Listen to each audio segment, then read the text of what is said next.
Perdão, Bersilians, eu sou o Levi, nós vamos falar do Chicago Bears agora, semana 4. Chegamos a Las Vegas e os Bears conseguiram trazer uma vitória com muita raça, muita vontade. E se você é fã dos Bears, já deixa o like, se inscreve nesse canal e vamos juntos falar dos Bears durante toda a temporada nesse ano de 2025.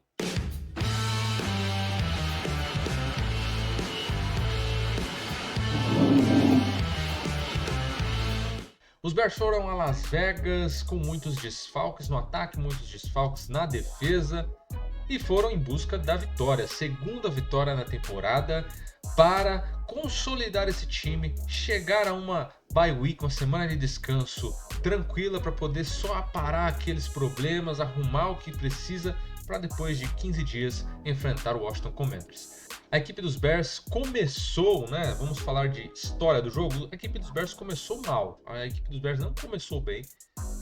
Recebeu a posse de bola, não conseguiu produzir no primeiro drive e a equipe aí teve que devolver a posse de bola para a equipe dos Raiders. Os Raiders tinham aí, né, na sua recente temporada, aí, as primeiras semanas, né, 3 primeiras semanas, um bom desenvolvimento do seu ataque no jogo aéreo. O jogo terrestre acabava que não encaixava direito, mas a gente viu nessa partida que o Ashton Jeanty deu o cartão de visita, né? Os Bears acabaram sofrendo um pouquinho com esses avanços, mas Geno Smith acabou entregando um passe a Kevin Byard e já começou assim. Os Bears não produziram, o Raiders entrou em campo, algumas jogadas depois, interceptação, os Bears voltam com a posse de bola no campo de ataque. Mas mesmo tendo a posse de bola no campo de ataque, a equipe de Chicago não conseguiu produzir muita coisa. E aí ficou só no field goal. A equipe dos Bears teve a oportunidade novamente de parar os avanços da equipe dos Raiders, dessa vez forçando um fumble que foi muito bem trabalhado. O Andrew Billings pressionou na linha, Noah Sewell entrou, forçou o fumble e Tyreek Stevenson recupera a posse de bola para os Bears. Novamente os Bears não conseguem converter esse turnover em touchdown, muito pelo contrário, Caleb Williams estava sofrendo com a pressão do Max Crosby e ele acabou em dois tempos, né, interrompendo o passe e fazendo a recepção para uma interceptação que colocou de volta os Raiders no jogo. Os Raiders foram à frente, acabaram conseguindo pontuar um touchdown, abriu 7-3. No segundo período, o ataque dos Bears começa a ter alguns avanços, mas ainda sofre com algumas faltas. Tem um drop que foi fundamental para que esse time não encaixasse, não ganhasse confiança.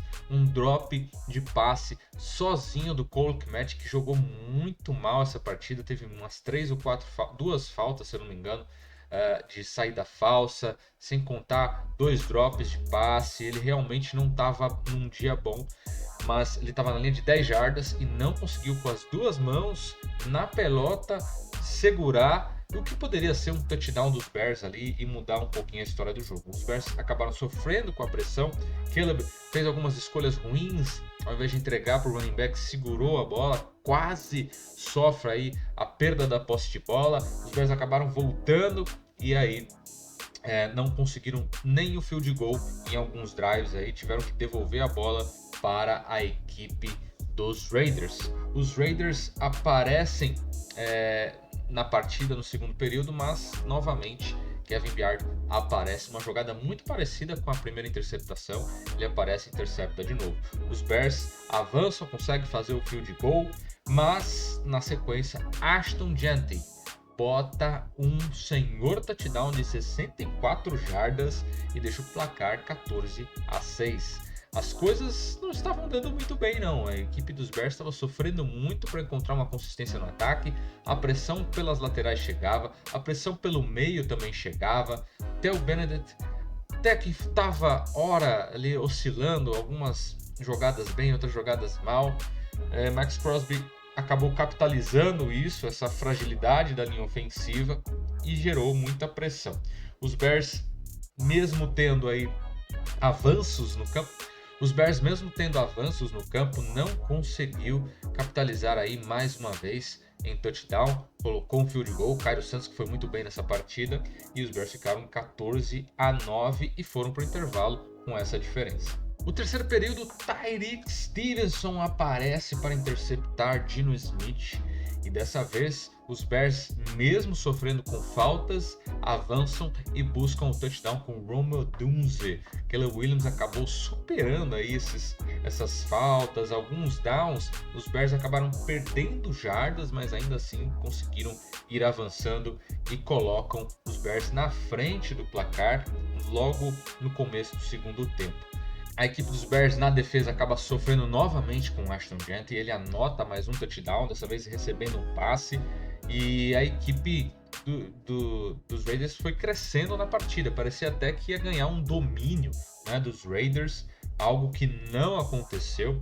Os Bears acabaram tendo que devolver a posse de bola para os Raiders, e o Tory Taylor botou um punch lá na linha de 2 jardas, teve uma falta, então acabou ficando na linha de 1 jarda.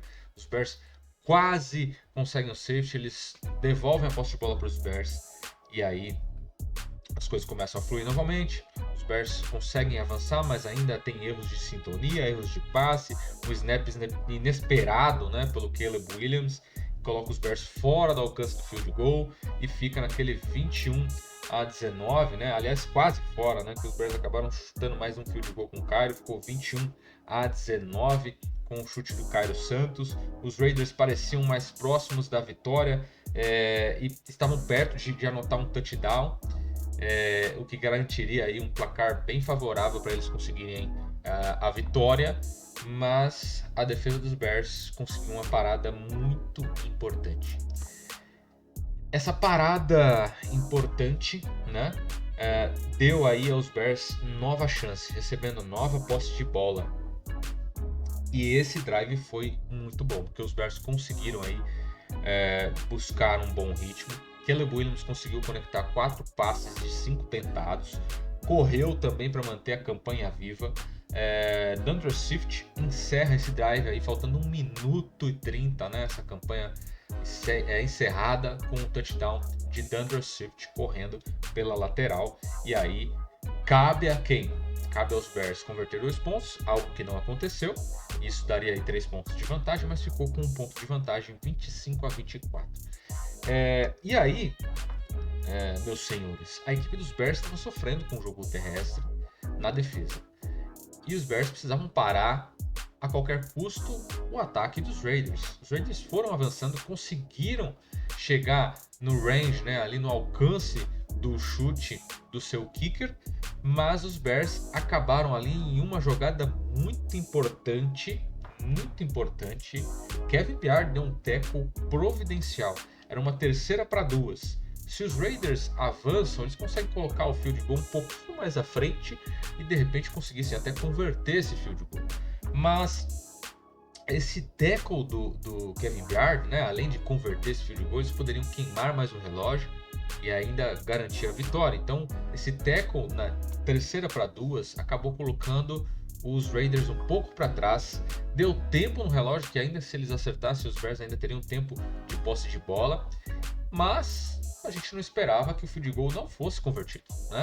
Josh Blackwell apareceu e bloqueou esse field goal, algo que foi muito importante para garantir a vitória dos Bears, custe o que custar, né? Os Bears buscaram a vitória na vontade, na raça, a defesa mesmo cedendo mostrou que veio para vencer novamente, o mesmo espírito de jogo que entrou contra o Dallas Cowboys. A equipe entrou também com vontade nesse jogo e conseguiu garantir a vitória, que é muito importante mesmo para os Bears, né? Os especialistas entraram e finalizaram o jogo para os Bears, algo muito importante. E a gente vai entrar agora para a segunda parte, que são as estatísticas. As estatísticas apontam o seguinte: Caleb Williams passou 22 vezes de maneira completa de 37 tentados. Conseguiu aí 212 jardas, um touchdown e uma interceptação.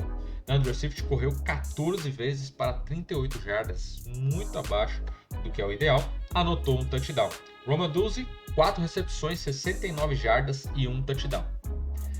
E a defesa conseguiu 4 turnovers, conseguiu 13 interceptações, um fumble forçado, 2 interceptações do Kevin Byard, que foi considerado o atleta do jogo. Tyreek Stevenson conseguiu uma interceptação, conseguiu também recuperar o fumble, como eu falei, que foi forçado por Noah Sewell, que errou alguns tackles que, olha, poderia ter sido melhor, hein?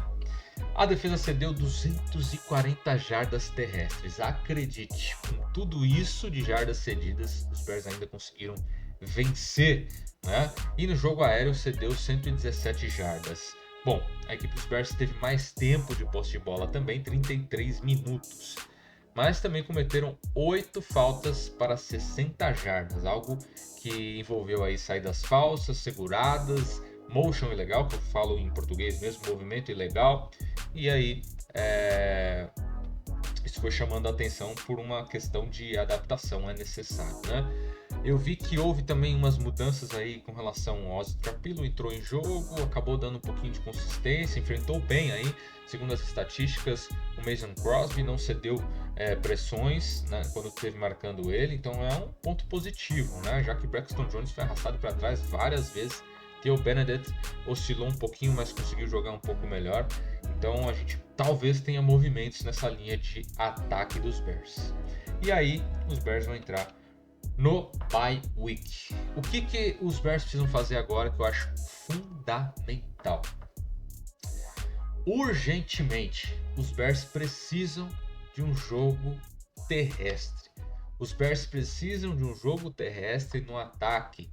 Um jogo terrestre no ataque ajuda até a defesa, porque você tem mais tempo com o time em campo e assim você consegue, né, controlar o relógio. Os Bears precisam muito produzir mais no jogo terrestre, que também vai favorecer totalmente o desenvolvimento de Caleb e também o espalhar desses atletas nos jogos, né, no campo, que os Bears têm feito algumas vezes aí com Caleb Williams. Então os Bears precisam corrigir o jogo terrestre no ataque.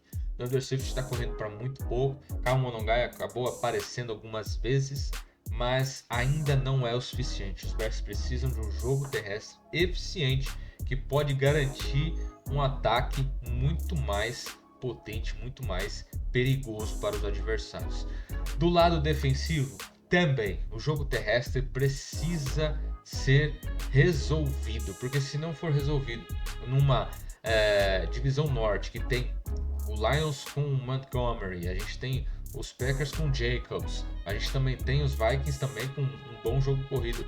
É necessário, é fundamental você ter atletas que fechem essa corrida, e os Bears estão falhando nesse aspecto. Quando o Grady Jarrett, por exemplo, que não jogou nessa partida, não está em campo, a equipe dos Bears sofre demais com o jogo corrido, demais. Então precisa corrigir o jogo terrestre.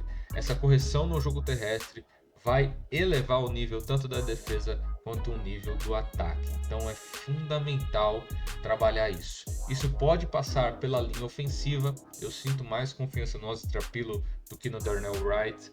Eu sinto mais confiança no Theo Bennett do que no Braxton Jones, mas enfim, a gente vai precisar ver mais coisas a respeito desses caras para que a gente tenha uma linha ofensiva mais consistente. Mas os Bears precisam sanar isso. Não vai estar perfeito se você conseguir sanar esses problemas, porque tem outras coisas, tem jogadas em profundidade, tem a sintonia entre os atletas, né?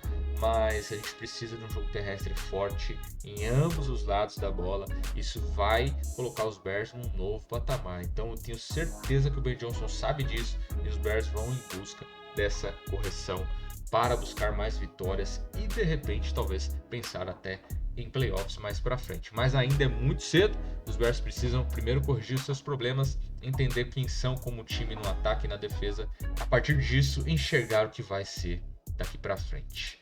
Você gostou da partida? Foi emocionante. Eu particularmente achei muito inconsistente e precisa melhorar bastante.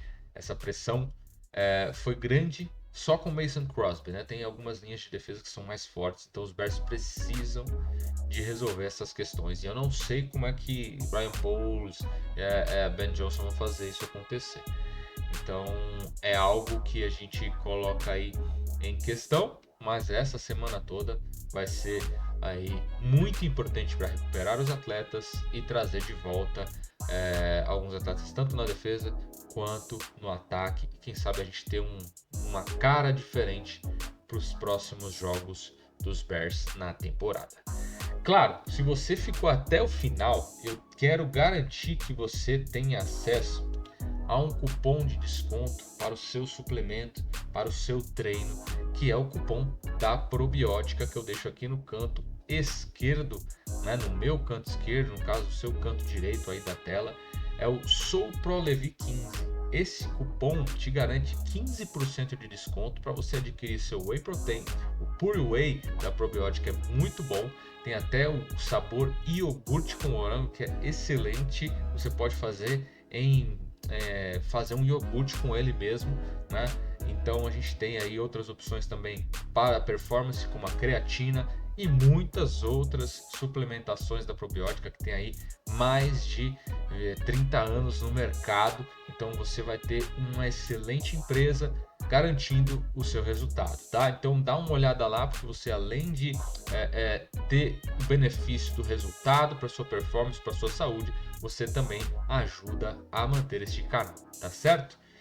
Então é isso, resumindo, vai para semana de bye week o Chicago Bears com 2 vitórias e 2 derrotas. E vale lembrar, essa vitória é a de número 800 do Chicago Bears. É a segunda franquia que mais venceu na história da liga, sendo que nos últimos anos tem dificuldades de ter campanhas vitoriosas. Imagina a grandiosidade desse time, conseguindo ter um ataque consistente, uma cultura vencedora. Olha, a gente pode ter um futuro muito maravilhoso juntando Caleb Williams e Ben Johnson. Então eu espero que esse futuro seja de muitas vitórias e eu espero realmente que depois do bye week o time eleve o nível e a gente possa ver coisas mais legais ainda desse Chicago Bears. Então fique aí neste canal, também aqui nas outras redes, acompanhando. Eu vou buscar trazer mais coisas para vocês e vamos juntos acompanhar o Chicago Bears até o final da temporada, quem sabe uns playoffs, e a gente segue todo ano acompanhando os Bears. Tá, Bears?